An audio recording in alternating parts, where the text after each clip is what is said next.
ያን ለሊት አረሰው ያልኩት አንድ ነገር ቢኖር ስልኩን ዝጋውና የምጽፍልህን ቴክስት ዝም ብለህ አንብብ ነበር ያልኩት። መብራን የሚለው አታሳጭኝ እያልኩ የሆነ ነገር ጻፍኩ። እስካሁን ምን እንዳልኩት አላስታውስም።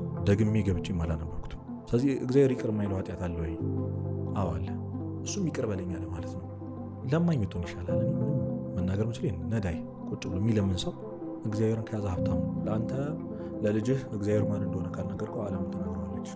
በሷ መንገድ ያልሆነውን ማለት ነው። ክርስቶስ ያልሆነውን ውሸቱን ተናግረዋለች። እኛ በይዞ እግዚአብሔርን የምንወደው ስለሚጠቅመን ነው። ኮንዲሽናሊ ነው እግዚአብሔር የምንወደው። ማንም ሰው እግዚአብሔርን አንኮንዲሽናሊ ሊወደው ይችላል። 21 ዓመት ነው የዛሬውን እንግዳይን 21 ዓመት ነው ብትሉ ማንም አያምንም። ይሄን ምላችሁ ከልቤ ነው። የዛሬ እንግዳይ ኢዩኤል ይባላል። ሶሻል ሚዲያ ላይ ከባባድ የህይወት ቁልፍ ጋር የተያዙ ነገሮችን በመናገር ይታወቃል። በስፒሪቹዋሉ ነው የምናውቀው። በእርግጥ ግን የሁላችንንም ነገር የሚኮረኩር ሀሳብን ይዞ በደንብ ሰዎችን የሚረዳ ልጅ ነው። በጣም ብዙ ነገር ዲስከስ አድርገናል። ራስን ስለማጥፋት፣ መንፈሳዊነት፣ ኃጢአትን እንዴት ማሸነፍ ይቻላል። በጣም ብዙ ነገር አፌን ከፍቼ ነው ያዳመጥኩት። ኦብቪየስሊ እናንተም ህይወታችሁ ላይ ኢምፓክት እንደሚያደርግ ተስፋ አደርጋለሁ። የዚህ ሳምንት እንግዳችን ኢዩኤል እስከ 20 ዓመት በሚጠናቀቅ ክፍያ ዘመናዊ አፓርትመንቶችን ከስቱዲዮ እስከ ባለ 4 መኝታ በ8% ቅድመ ክፍያ ብቻ ማለትም ባለ 1 መኝታ ከ432,000 ብር ጀምሮ፣ ባለ 2 መኝታ ከ644,000 ብር ጀምሮ፣ ባለ 3 መኝታ ከ757,000 ብር ጀምሮ እንዲሁም ባለ 4 መኝታ ከ1 ሚሊዮን ብር ጀምሮ ያገኛሉ። ከስር በተቀመጡት ቁጥሮች ቀድመው ለሚደውሉ 10 ደንበኞች ብቻ እስከ 30% የሚደርስ ልዩ ቅናሽ አዘጋጅተናል። አሁኑኑ ደውለው የቅናሹ ተጠቃሚ ይሁኑ። እንኳን ደህና መጣ። ቴንክ ዩ። ሶሻል ሚዲያ ላይ በጎን አይደል እና ዳርክ የሆነ በጣም ከባድ መልእክቶች ነው የምታስተላልፈው። ኢንስታግራም ላይ ያያቸዋለሁ ቪዲዮዎችህን። ስፒሪቹዋል እና መንፈሳዊ በተለይ ከወጣቶች ጋር የሚገናኝ ማለት ነው አይደል? እንዴት ነህ? እኔ ብዙ ከምል አንተ ንገረን። ኢዩኤል ማለት ኢዩኤል ተወለደው አዲስ አበባ ግን አላደገም። ወልቂጤ ነው። ወልቂጤ የምትባል ጉራጌ ክልል ላይ ነው ያደግኩት። ሙሉን እድሜን አብዛኛው ጊዜ እዛ ነው ያሳለፍኩት። ሰባ ቁጠባ የሚባል ሰፈር ነው ያደግኩት። የዲያቆናት ሰፈር ነው የሚባለው። ብዙ ዲያቆናት ያፈራ ሰፈር ነው። ሙሉ ጀማው እዛ አካባቢ ያለው 10 ምናምን ዲያቆናት ጓደኛሞች። የሰፈር ሰው ሙሉ ኢምፓክት ያደርጋል። በጣም ምንም አማራጭ የለም። ወዴትም አትሄድም።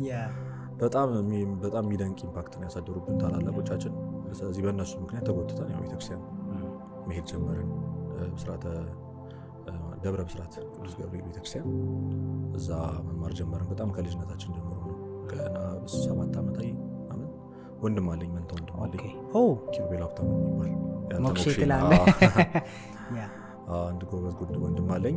ከእሱ ጋር ጀመርን። አብነቱ ላይ ነበረ የምንማረው ዲቁና ላይ። ግን ተስፋዬ ሰንበት ቤት ደግሞ አስኮበለለችን ማለት ነው። ከአብነቱ ወደ ሰንበት ቤት ገባን ማለት ነው። ነበረ ሰንበት ቤት እዛው ገባን። እዚህ ሰንበት ቤቱ ላይ ቆየው ከ10 ዓመት ጀምሮ ቀኑ ከ10 ዓመት እዛው ሰንበት ቤት ላይ ማለት ነው። ሰንበት ቤት ላይ ምንድነው በዋነኛነት ያለው አገልግሎት? ለማያውቀው አሁን ሰንበት ሲባል ሩቅም አድርጎ የሚያስበው ስላለ ያ ምንድነው? ምንም በቃ ሰው የሚሆንበት ሰው የሚሆንበት በቃ በትክክል እኔ ማለት የምችለው እኔ ላይ ያሳደረችውን ኢምፓክት ስለማውቀው እቺ ሰንበት ቤት ከየሆነ ዓለም ነው ነጥቃ የምታወጣ። እንደውም አንድ አባት ምን ይላል? አንተ ለልጅህ እግዚአብሔር ማን እንደሆነ ካልነገርከው ዓለም ትነግረዋለች። በሷ መንገድ ያልሆነውን ማለት ነው። ክርስቶስ ያልሆነውን ውሸቱን ተናግረዋለች። አንተ ማትነግረው ከሆነ ሰንበት ቤት ማለት ያቺ እናትህ ያቺ አባትህ ናት። ትክክለኛውን የምትነግረው በቃ ማንን ከልጅነት ጀምሮ በተለይ በሰንበት ቤት ከልጅነት ጀምሮ ያደገ ሰው ያውቃል። ነበር ያለ ሰው አይደለም። አሁን ሰንበት ተማሪ ነበርኩ ከሚለው ሰው ሳይሆን አሁን እስቲ ሰንበት ተማሪ ሆነ አሁን ፍቅር ያለው አሁንም እየተመላለሰ የሚያገለግል ሰው ሰንበት ቤት ምን አይነት ኢምፓክት እንዳላት ያውቃል። በጣም ብዙ ተጽዕኖ ፈጣሪ የሆኑ ሰዎች እናውቃቸዋለን አይደል? ሰንበት ተማሪ ነበርኩ ነው የሚሉት። መናገር፣ ሰው ፊት መቅረብ፣ እኛንም ልክ እንደዚህ አውጥታ ሰው ያስመሰለችን ሰንበት ቤት ናት። ከምትማረው ትምህርት በጣም ትልቁ ነገር ደግሞ ቤተሰብ ነው የምትሰጥ። ቤተሰብ ከቤተሰብ ውጪ ሌላ በጣም የምትወደው የምታከብረው የጊዜው የምትመኘው ቤተሰብ ነው የምትሰጥ። እኔ ከቤተሰቦቼ በላይ በጣም የምቀርባቸው ቤተሰቦች ሰንበት ተማሪ ጓደኞቼ ናቸው። ምንድን ነው የምታስተምረው? ማለት የህይወት ስኪል በህይወት ስኪል ስናየው ምንድን ነው የምትማረው? ማገልገል? መሰረታዊ ትምህርት ትማራለህ። አንድ ኦርቶዶክስ ማወቅ ያለበት።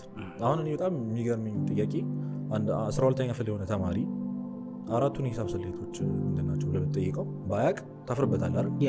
ብዙ ኦርቶዶክሳውያን አሁን በአንተም እድሜ በእኔም እድሜ በ7 ዓመታችን በልጅነታችን ማወቅ የነበረብን ለምሳሌ 5 አዕማደ ምስጢራት ዋናው ኮንሰፕት ነው። ይሄ አንድ ኦርቶዶክስ ልክ የ12ኛ ክፍል ወይም ደግሞ የ4ኛ ክፍል ተማሪ የአራቱን ሂሳብ ስሌቶች ማወቅ እንዳለበት አንድ ኦርቶዶክስ ማወቅ ያለበት ነገር ብዙ ማያውቅ ወጣት አለ። ሰንበት ተማሪ ስትሆን ታውቃለህ፣ በልክህ ነው የምታድገው። ማወቅ እንዳለብህ ማደግ እንዳለብህ እየኮረኮመች በቃ እየጠረበች ከዛ ነገ ቤተክርስቲያን በፈረሰው ጎኗ በኩል የሚቆምላት አንድ ሰው ነው የምታፈረው። ዛሬ የምናደንቃቸው ሰባኪያን፣ ጸሐፍት፣ ደራሲያን ሁሉ ሰንበት ተማሪ ናቸው። ከአብነቱ በጀርባ ደግሞ ባግራውንዳቸው ሰንበት ቤት ነው እና ከመማር ውጭ ደግሞ በጣም ነው ሀምብል እንድትሆን የምታደርግ ከሰው ጋር መግባባት። ኢንትሮቨርት የሆነ ሰንበት ተማሪ የለም፣ በምንም ሊኖር አይችልም። ተጎትተህ ትወጣለህ። ተጎትተህ ትንሽ ስትቆይ ደግሞ አሁን እኔ በጣም የሆነ ያክል ዓመቱን በጣም አስቸጋሪ ተማሪ ነበርኩ። ትረብሻለህ ምናምን፣ ያው ልጅ ነህ ምናምን፣ ታስቸግራለህ። ልትታገሉና ትችላለህ። ታሪክ አለኝ በደምብ እንደዚህ መስጋ አስቸጋሪ ልጅ ነበርኩ። ከዛ ያው እንደምታውቀው አስተማሪዎች አንዳንድ ጊዜ አስቸጋሪ ተማሪ ጥሩ እንዲሆን ይባል አለቃ ምናምን ማድረግ ይመጣል አይደል? ከዛ ኃላፊነት ገና ከልጅነትህ ነው ሰንበት ቤት የምታሸክም። ሰውን መቆጣጠር፣ በጊዜ ተማሪውን ማስገባት፣ ዝም በሉ ማለት፣ የሆነ ስራ ሰላም ማምጣት። ገና ከልጅነትህ ሪስፖንሲቢሊቲ ምን እንደሆነ ተምረህ ታድጋለህ። ነገ ሌላው አይከብድም። ከዛ መድረክ መምራት ይመጣል። አስበው፣ ተማሪዎች ፊት ቆመ መድረክ ላይ ስማ ብለህ አስተዋውቀህ እንዴት ናችሁ ብለህ ከዛ የዕለቱን መምህር ጋብዘህ መጨረሻ ላይ በጸሎት ዘግተህ የአንድ ቀን መርሃ ግብር ሙሉ ሪስፖንሲቢሊቲ አንተ ይሆናል ማለት ነው። ፐብሊክ ስፒች ምናምን ለመድክ ማለት ነው። በክልጅነት ነው የምጨርሰው እና በጣም ብዙ ከሰው ጋር መግባባት፣ ሰውን መረዳት፣ ፍቅር፣ አገልግሎት የሚባሉ ጉዳዮች። ከዛ ራስን ደግሞ በደንብ ኢምፕሩቭ ማድረግ፣ ማንበብ። ከዛ ለቤተክርስቲያን በጣም መቆርቆር። በቃ የትልቁ ነገር ደግሞ ለቤተክርስቲያን መቆርቆር። ቢያንስ እንኳን በፈረሰው ጎኗ ባትቆም ቤተክርስቲያን የሆነ ነገር ባትሰራለት፣ የሆነ ጠጠር ባጥል፣ ቢያንስ መታፈርሳት አትሆንም። ሰንበት ተማሪ ከሆንክ የሆነ ስፔስን ትጠብቃለህ። ምንም ማድረግ ባትችል ቢያንስ ምንም ካለማድረግ ትቆጠባለህ። ምንም መጥፎ ነገር ካለማድረግ ትቆጠባለህ። የሰንበት ቤት ተጽዕኖ እንደዚህ ነው ተብሎ የሚወራ አይደለም። ሙሉ ፖድካስቱን ብናወራ ማወራው ብዙ አለኝ። በዚሁም ጨርሰው እኔ ፐርሰናሊ በጣም ፋሲኔትድ ነኝ። ምክንያቱም ትልቁ የሰው ልጅ ላይ የሚሰራው የትኛውን መንገድ ብትሄድ ነው ልጅ ሆነህ ነው። በቃ ኢቭን አንዳንዴ ርቀህ ወጥተህ ምናምን ሁሉ ይጎትታል። ኢቭን ከዛ ላይ ወጥተህ ራሱ ልጅነት ላይ ያለ ነገር ካለ የሆነ ተስበህ የመመለስ ቻንስ ራሱ ሰፊ ነው። እድል አለ። ኢቭን ሌላ ህይወት ውስጥ እንኳን ብትገባ ነው የምልህ። ሶ በደንብ ነው የምስማማው። ልጅ ሆነን የመንፈሳዊ ቦታ ማገልገል ምናልባት አንዳንዴ ከማናውቀው ማለት የሆነ ነገር ሲደርስብህ ነው የምታውቀው አይደል? ወይ ስታጣው። ድሮ ትዝ ይለኛል እኔ አሁን መገልበጥ ምናምን እችል ነበር ላይ ካረቢያን ፓከን ምናምን። አሁን ሳስበው ምን ያህል እንደተራራክ ስታስበው ነው ምን ያህል ስኪል እንደነበረህ ትዝ የሚልህ አይደለም? ወይም ደግሞ ምን ያህል ጥሩ ህይወት ውስጥ እንደነበርክ ማመስገን የምትጀምረው ከዛ የራቀ ህይወት ውስጥ ወጣት እያደግ ስትገባ በጣም እየራቅ ስትሄድ ለካ ሰላም ነበርኩኝ፣ ያ ህይወት ማለት በጣም እንትን ነበረ ትላለህ። እና አሜዚንግ በጣም ነው ደስ ያለኝ። አንተ ስለ እግዚአብሔር ልጅህን ካላስተማርከው ዓለም ታስተምርልሃለች ነው። ዓለም ደግሞ ስታስተምርልህ ኃላፊነት ወስዳ ሳይሆን እሷ ደስ እንዳላት እንደ ሲቹዌሽኑ እንደ ማርኬቱ ነው በቃ በሰዓቱ እንደሚያዋጣው።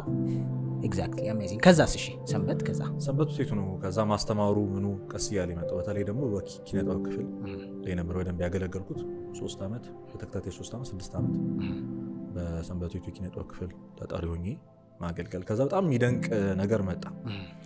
ምንድነው? አንዲት እህታችን ምን አመጣች? እጅ ከምን የሚባል መርሃ ግብር መጣ።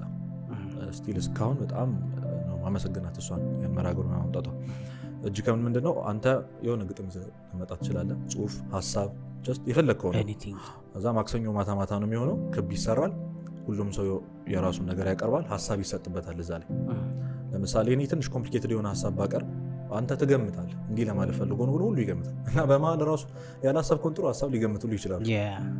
በጣም ነው ጭንቅላታችንን ያሰፋው። ከዛ የመጽሐፍ እንትናችን አቅማችን ከፍ እያለ መጣ። በሰንበቶቻችን አንድ መጽሐፍ አሳተምን ማለት ነው። የግጥም የኪነጥበብ እንደዚህ ተዋቶ ማለት መድብል። የመዘግየት ገጸ በረከት ይባላል። እኔ በጣም ይደንቀኛል። እኔ አንዳንድ ጽሁፎቹን ሳይሆን የራሱ የጻፍኳቸው ይመስለኛል። ሌሎችም ልጆች፣ ወንድሞች፣ እህቶች በጣም አዋጥተዋል። በጣም ድንቅ መጽሐፍ ነው የወጣው። በአጭር ጊዜ ተሽጦ ነው ያለቀው። ለእኛ ትልቅ አሻራ ነው እና ያ ነው የገፋፋ። ከዛ ጽሁፍ ወደ መጽሐፍ፣ የስነ ጽሁፍ ምሽት ሲኖር ታቀርባለህ። ዩኤል ጻፍ ይባላል። ትጽፋለህ፣ ወቅት ትጽፋለህ፣ ግጥም ትጽፋለህ። በተለይ ደግሞ እንደዚህ ዝሩ ጽሁፍ የሚባሉ ጽሁፎች ከመጽሐፍ ቅዱስ ከምንም እያወጣጣ ከሰው ህይወት ጋር ሪሌት እያደረክ ከራስ ኤክስፒሪየንስ ጋር የሆነውን አሁን ብዙ ሰው መጽሐፍ ቅዱሳዊ ሀሳቦች ከህይወታችን የራቁ ይመስላሉ። ምክንያቱም የሺህ ዓመታት ምናምን ኤክስፒሪየንሶች ናቸው። እንዴት ሪሌት እንደሚያደርግ ታውቀው ልክ አንብበህ ከራስ ህይወት ኤክስፒሪየንስ ከእሱን ነው። እኛ በጣም ብዙ ጊዜ እንደዚህ በሰንበቴት ምናምን ያደጉ የኪነ ጥበብ ሰዎች በጣም ያደረጉት በጣም ጎበዝ ደራሲዎች አሉ። እና ዲያቆን ሄኖክ ኃይሌን ብታይ የሆነ መጽሐፍ ቅዱሳዊ ሀሳብ አንተ ማንም ሊረዳኝ አይችልም ብለህ እንደው ማንም አልሰማውም ያልከውን ታሪክ ጽፎ ታገኘዋለህ። በጣም ሪሌት አድርጎ ማለት ነው። እና በዛ አይነት የጽሁፍ መንገድ ነበር ሲሄድ የነበረው። ከዛ ያው ማጋራት ይመጣል ሶሻል ሚዲያ ላይ ኢንስታግራም ላይ በደንብ እንትን ማለት የጀመረው በጽሁፎቹ በተከታታይ በመጻፍና የሰውን ልብ በትክክል ወጣቱን ደግሞ ኤክስፒሪየንስ ከተደረገ ነገር ስለሆነ የሚጻፍ የሆነ ያነበብከው ምናምን ነገር አይደለም አንተ ኤክስፒሪየንስ ያደረግከው ነገርና ወደ ጽሁፉ ማደግ ጀመርኩኝ። ሶሻል ሚዲያው ላይ ትንሽ በጽሁፉ መታወቅ መጣ በትንሹ ማለት ነው። ዋናው ፖይንት እዛው ማስተማሩ ወጣቶችን ማገዝ ምናምን ማውራት። መንፈሳዊ ሰው ስትሆን ግዴታ ሳይኮሎጂ መማር አይጠበቅብህ። ምንም አይጠበቅብህ። መንፈሳዊ ሰው ቴራፒስት ነው። he knows the way በቃ ለየትኛውም ህመም መድኃኒቱ ምን እንደሆነ ይታወቃል። ህክምና አያስፈልግም እውቀቱ አያስፈልግም እያልኩ አይደለም፣ ግን እዛ ውስጥ ስትሆን እዛ ውስጥ ላሉ ሰዎች የሚጠቀሙ መንገድ አለ። ስለዚህ እንደ መምህር ስትታይ ምናምን ከፍ ያለ ሰው ሆነ ስትታይ ምናምን ሰው ይመጣል፣ ችግሩን ያመጣል፣ ያናግራል። እና በጣም እንደውም የሆነ ጽሁፍ ጽፌ ለቅቄ ነበር እዛው ላይ እና ልጁ ምንድነው አይስቅም አይጫወትም ከሁሉም የተገለለ አይነት ነገር ነው። ሁልጊዜ ሁዲውን አድርጎ ምናምን የሚሄድ እና አንድ ቀን ደውሎ ላውራህ ምናምን አለኝ። እሺ ያልኩት ጭራሽ ኤክስፔክት ማላረገውን በጣም ፔንፉል የሆነ ስቶሪ ነገረኝ። ያሳለፈው ነገር እድሜው ትንሽ ነው፣ ጭራሽ ኤክስፔክት አላረግነው። ጓደኞችን ነው መሀላችን ይስቃል ይጫወታል፣ ግን እያስተዋል ነው ጀስት መጠየቅ ያልቻልነው ሰው እና ከዛ በኋላ ጧት ሁልጊዜ ለሱ ቴክስት መላክ ወሰንኩኝ። ይሄ ተስፋ የሚሰጥ መጽሐፍ ቅዱስ ጥቅስ ሊሆን ይችላል፣ አጫጭር ቴክስት ለሱ ጀመርኩኝ። አንድ ጓደኛዬ ጨመርኳት። 10 20 60 200 ደረሱ ሰዎች። ግሩፕ ማለት ቴክስት ኖርማል ኤስኤምኤስ ኖርማል ኤስኤምኤስ በጣም አልፊ ነው ዋሽም፣ ግን በጣም ነበር ፓሽኔት ያደረገኝ። ለእያንዳንዱ የተለያየ ነው፣ ለሁሉም ተመሳሳይ ነው፣ ግን ጠዋት ቴክስት ይገባል ኤቭሪ ዴይ። ሳላውቀው ነው የሰፋው። ከዛ ልጅ ነው የጀመረው እንግዲህ እና በጣም ኢምፓክት እያደረስ ነው። ለተከታታይ 1 ዓመት ነው የላኩት ሳላቋርጥ እግዚአብሔር አበርቶኝ እና እንደው ትንሽ እንኳን ሳረፍድ 1 ተኩል 2 ሰዓት ሲሆን በቃ ሰው ማነጫኝ ጀመረ። አንዳንድ ጊዜ ደግሞ ሰውን ይደክምሃል ምናምን ምንድነው የምሰራው እኔ ሳልድን ትላለህ፣ ራስህም የሚያጋጨው ነገሮች ውስጥ ትገባለህ። በቃ ከዛ ያን ጊዜ ልታቆም እኔ በጣም ብዙ ጊዜ ላቆም ሳስብ ይህ የመጨረሻ ነው የሚል ቴክስት ልጽፍ አስቤ እስኪ ቆይ ቴክስት ስልክ ምን አይነት ህይወታቸው ላይ ምን አይነት ኢምፓክት እንዳመጣ የሆነ ፊድባክ ይደርሰኛል። አልገባህም ዛሬ ከምን እንዳወጣኝ። ከጧትም ማታም ጀመርኩኝ። ምን ማሰብ ጀመርኩኝ፣ ማታም ሰው ጧት አሳልፎት የሚመጣው ዳርከስት ሞመንት በቃ ማታ ተሰብስቦ ጨለማ አድርጎ ምናምን የሚያስባት ነገር ነው። ጠዋት ብቻ አይደለም ቀኑ መብራት ያለበት፣ ሲተኛ በጥሩ መንፈስ ማደር አለበት። ማታ መላክ ጀመርኩ። የማታው በጣም ኢምፓክት እየመጣ መጣ እና ጓደኞቼ ምናምን የሆነ ጊዜም ዶርም የነበሩ ልጆች ምንድን ነው ማለት የት ነው የምታውቀው ምናምን አብረን ነው ያለው ምናምን ማለት ጀመረ ሰው። እሱን ስታይ ድጋሚ ተበረታለህ፣ መላክ እንዳለብኝ ታስባለህ። ሄድኩ። ከዛ ከአንድ ወንድሜ ጋር ለምን ይሄ ነገር አይሰፋም ማለት በቴክስት ብቻ ሆኖ አይቀር ኮሚኒቲ እናድርገው ተባለ። መስፋት ጀመረ። መንገድ አለ እልፍ መንገድ አለ የሚል ፕሮጀክት ላውንች አደረግን ማለት ነው። አሁን በደንብ እየሰራንበት አይደለም፣ ግን እሱ ነው በጣም ብሎ አፕ ያደረገው። ስለ ሱሳይዳል ቶትስ ምናምን እያለ መጣው ወደ ቴሌግራም ቻናል እና ወደዛ ያለ ከፍ ያለ መጣ። እሱን ይዞኝ መጣው። አሜዚንግ። አዲስ አበባ ከዛ እንዴት መጣ? አዲስ አበባ ጎትታ ነው ያመጣችኝ። ብዙዎቻችን ኦሬዲ እንትን ሰው በጣም የአዲስ አበባ ሰው መስሎ ነበር። እዛ ወልቂጤ ያለው በጽሁፉ ገና አዲስ አበባ ሳልመጣ ነው ቪዲዮ ምናምን ጭራሽ ሀሳቡም አልነበረኝ። በጽሁፉ ምናምን ስቶሪ በማድረጋቸው ነገሮች ግን ኦሬዲ ሰው ያውቃል አዲስ አበባ ሰው እና እዚህ መስሎ ነበር ምናምን። ኦሬዲ አዲስ አበባ ለስራም ለትምህርትም ምቹ ናት በሚል ከዛ ወደዚህ ሙቭ አደረግን። ቤተሰብ ከወልቂጤ ሲወጣ ወደ ቡታጀራ ምናምን ሙቭ አደረጉ። ቡታጀራ ልጅ ከሞቢ ወደዚህ መጣ። አዲስ አበባ ልክ ነህ፣ ቻሌንጂንግ ነው ግን ኦፖርቹኒቲ አለ። ታፍ ለሆነ ሰው ለሚሞክር ሰው እንዴት አያት ማለት ታፍ ነበረ? ምክንያቱም ኦብቪየስሊ ዘመድ ምናምን ጋር አይደለም ለተራስህ ነው መኖር የጀመርከው። ጓደኞቼ የመጀመሪያ ጓደኞቼ ነበሩ። ኦኬ ዛትስ ጉድ። ብቻማ ከባድ ነው። ጓደኛም ጋር ሆነ ከባድ ነው በደንብ ኦፍ ኮርስ፣ ስፔሻሊ ሴትል ሳታረግ ምናምን ከባድ ነው። በጣም ከባድ ብዙ እድሜ ትልቅ አይደለም ኪራ በጣም ብዙ አይመስልም። ስንት ዓመት ነው? በጣም ከሰው ጋር በጣም የምጋጭበት መንገድ በቃ በዚህ ነው። ግዙፍ ነህ ለዛ ነው ምናምን ሰው ይገምታል። 21 ዓመቴ ነው።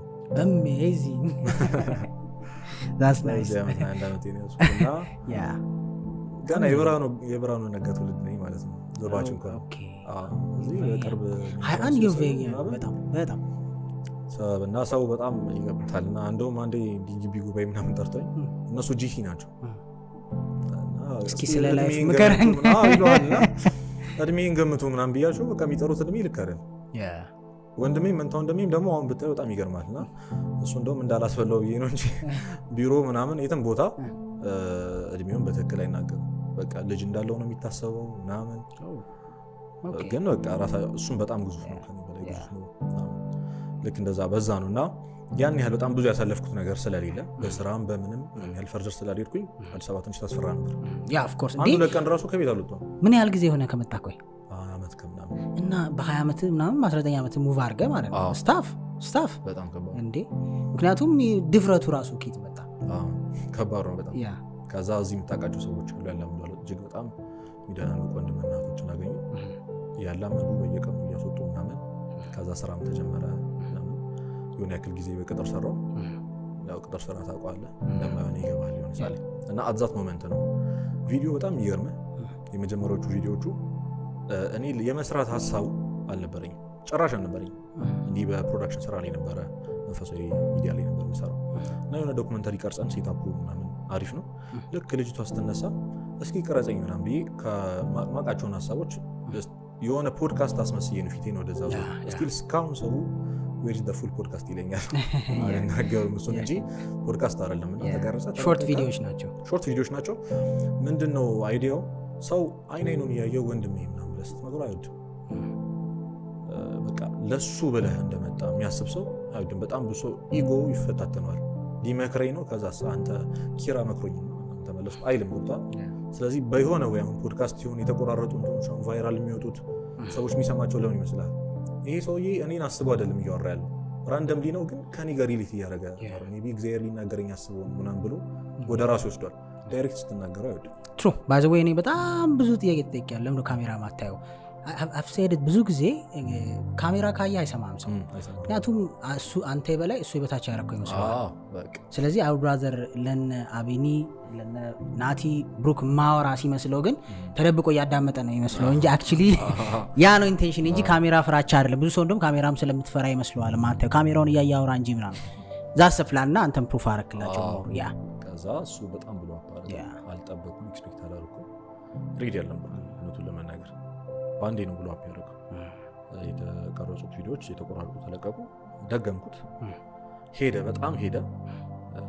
ኢንስታግራም ላይ እንግዲህ እንደምታውቀው ፎሎወር በጣም ከባድ ነው። ባንዴ እንትን ለማለት ግን ባንዴ ነው ፒክ ነከው። እግዚአብሔር ይመስገን። ያ እንግዲህ ፌም ሰክሰስ አይደለም። ኦፍ ኮርስ ሰው በጣም ማወቅ ያለበት ነገር ማንንም ስለሆንኩኝ አይደለም። ምንም የተፈጠረ ነገር የለም። እግዚአብሔር መስራት የፈለገው ነገር ነበር፣ ሰራ፣ አለቀ። ያኔ ነው ቪዲዮ እንግዲህ የተጀመረው። ከዛ ነው ከሰው ጋር በደንብ መታወቅ የጀመርኩት። አሜዚንግ። ያ እንዳልከው ነው ሶሻል ሚዲያ ላይ ሰውን የሚኮረኩር የሆነ የሚኮረኩር ስል ባይዘው ከማርኬቲንግ ፐርፐስ ሳይሆን ማለት ይሄ በቃ ሳያወራው በውስጡ የያዘውን ነገር ወይም ደፍሮ መናገርም አይችልም፣ መፍትሄውንም አያውቀውም፣ ለማወቅም ሬዲ አይደለም። እንደዚህ አይነት ሀሳብ ይዘህ ስትመጣ ሰውን ትነካለህ፣ ትደርሳለህ በአጭር ጊዜ ውስጥ አይደለም። ዴፊኒትሊ ያንን እያረክ ይመስለኛል። ብዙ ወጣት ከቤተክርስቲያን ጋር በተያያዘ ይሄ ዲቴይል የመጽሐፍ ቅዱስ ቃሉን ጥቅሶቹን ምናምን እሱ ጋር እንኳን ሳትደርስ በጣም ላይክ ዴይ ቱ ዴይ ላይፍህ ላይ ቤዚክ የሆነ ኮንሰፕት አለ ተላምደኸው በመላመድ ሊሆን ይችላል፣ ባለማወቅ ሊሆን ይችላል፣ በመዳፈር ሊሆን ይችላል። ብቻ በሆነ ምክንያት ቱማች እዛኛ ውስጥ ከመቆየታችን የተነሳ ብዙ እንትን የሚለን እኔ ኮመንሊ ስታወራ የሰማሁት ብዙ የራስን ማጥፋት ሀሳቦች ይመጣሉ ወደ አንተ ወጣቶች፣ በተለይ ወጣቶች አለ እንደውም በወንድ እየበዛ ነው የሚል ነገር ሰምቻለሁ። ወደ ስታቲስቲክሱ ወንዶች ሞር በጣም ዲፕሬሽን። ያ ለምንድን ነው ሰው ወጣት ራሱን የሚያጠፋ የሚመስለኝ? እንግዲህ ከአንተ ፐርስፔክቲቭ ካየው ምንድነው ችግሩ? ገንዘብ ነው? ስራ ነው? ምንድን ነው? ከሱ በፊት ሰው በደንብ እዚህ ራስ ማጥፋት ላይ እኔ እንትን ያልኩበት ምክንያት ያኔ ቴክስት ልካለሁ ብያል ነበር። የሚመልሱልኝ ቴክስቶች ነበሩ። አሁን ፒን አድርጌዋለሁ ኢንስታግራም እንትን ላይ ራሴን ላጠፋ ነው ቀኑና ሰዓቱን ግን አላውቀውም የሚል ቴክስት ነው። እና እንዳለ 10 ቴክስቶች ስክሪንሾት አድርጌ ያው ስማቸውን ምናምን አውጥቼ ከዛ ከሱ ሳይድ ጋር እኔ በቅርበት ያለኝን ኤክስፒሪየንስ ነበር የጻፍኩት። ምንድነው እንትን ያደረገኝ በጣም እዚህ ጉዳይ ላይ በደንብ ትኩረት እንዳደረገ ያደረገኝ ጓደኛዬ ነው። በጣም ይቅርብ ጓደኛዬ ነው። ሌሊት 8 ሰዓት ላይ ደወለ። ወንድሜ ተኝቷል። ያን ጊዜ እንዳልኩ ቤተሰብ ጋር ነው የሚኖረው። አባቴ ያለ በሌሊት 8 ሰዓት ስልክ ማውራት በጣም ከባድ ነገር ነው። እዚህ ተነስቼ ሳሎን ምናምን ገብቼ አወራሁት። እሱ የአይነት ሀሳብ እየመጣበት እንደሆነና ማድረግ እንደሚፈልግ ነው የነገረኝ። ጀስት መሞት እንደሚፈልግ ሁሉ ነገር ሁሉ እንዳበቃ ምናምን በጣም ያስደነግጥ ነበር። ጮክ እያልኩኝ ከሱ ጋር ማውራት ስለማልችል ዝም ብለህ እመነኝና ዝጋውና ስልኩን ምጽፍልህን ብቻ አንብበው ያልኩት። ያው መብርሃን ምለው አታሳጭኝ ብዬ ነው የጻፍኩት። እመነኝ ኪሩቤል ደግሜ ያላነበብኩት የጻፍኩት ነው።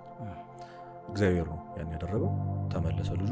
ዛሬ በጣም ትልቅ ቦታ ላይ ነው ያለው። ዛሬ ሳየው የሚሰማኝ ስሜት ምንድነው? ስልኩ ሳይለንት ቢሆንስ ማለት ስልኬ ሳይለንት ቢሆን ምንድን ነበር ሀብን የሚያደርገው? አረ ብዙ ሰዎች ጠዋት ደውልላል በሚልም ይሞተዋል። በጣም ብዙ በቃ አንዴ ጠዋት ደውለት በዚህ ሳምንት ነው የሚደውለው ብለህም እኮ ዛሬ በጣም ሪግሬት የማይለቃቸው ብዙ እኔ ኤክስፒሪየንስ ሰምቻለሁ። ለእነሱ ጊዜ አጥተው ስልካቸውን ላለመመለስ ኦቨር ሪያክት እንደሚያደርጉ አቴንሽን በጣም ሲከር ምናምን እንደሆኑ ታስበው ያጣናቸው ብዙ ወጣቶች አሉ። እና ያኔ ነው በጣም እንትን ያለኝ። ከዛ ፖስት በኋላ የኔንም ህይወት የሚያከብድ ከዛ ወጣቱ ላይም ደግሞ ይሄ ነገር በጣም እንዳለ የተሰማኝ ያኔ ነው።